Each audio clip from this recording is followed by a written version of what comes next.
భవిష్యత్తు తరాల బాగు కోసం, పర్యావరణ పరిరక్షణ కోసం, ప్రజలందరి ఆరోగ్యం కోసం, విషరహిత ఆహారం కొరకు మన భూమిని, మన ఆరోగ్యాన్ని కాపాడే మార్గం ప్రకృతి వ్యవసాయం.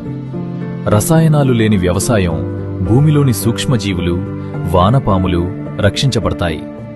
నాడు 2007 సంవత్సరంలో ఆంధ్రప్రదేశ్ రాష్ట్రంలో తిరుపతిలో ప్రకృతి వ్యవసాయానికి నాందీ ప్రస్తావన జరిగి, నేడు ప్రకృతి వ్యవసాయం అన్ని రాష్ట్రాలకు విస్తరణ జరిగి, భారత ప్రభుత్వము కూడా కార్యక్రమ విస్తరణకు ప్రణాళికలు అమలుపరుస్తున్నది. సుభాష్ పాలేకర్ కృషి కార్యక్రమాన్ని శ్రీ వెంకటేశ్వర యూనివర్సిటీ తిరుపతి వారు గర్వంగా నిర్వహిస్తున్నారు.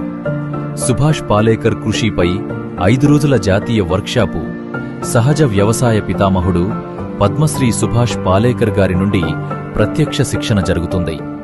సహజ వ్యవసాయ పద్ధతులు, స్థిరమైన వ్యవసాయ పద్ధతులు ప్రోత్సహిస్తున్న అమెరికా నుండి ఎక్రాన్ గ్రూప్ స్థాపకులు కుమార్ స్వామి రెడ్డి మారూరి గారు, భారతదేశం నుండి మారూరి రామలింగారెడ్డి గారు, వరల్డ్ తిరుపతి నుండి డాక్టర్ గంగాధరం గారు, రైతు నేస్తం ఫౌండేషన్ స్థాపకులు పద్మశ్రీ డాక్టర్ వై వెంకటేశ్వరరావు గారు, సేవ్ ఫౌండేషన్ స్థాపకులు శ్రీ విజయరామ్ గారు సహకారంతో జూన్ 11 తేదీ నుండి 15 తేదీ వరకు శ్రీ వెంకటేశ్వర విశ్వవిద్యాలయం శ్రీనివాస ఆడిటోరియం నందు జరుగు కార్యక్రమానికి అందరికీ ఆహ్వానం. భవిష్యత్తు వ్యవసాయం యువత ద్వారా సాగాలి.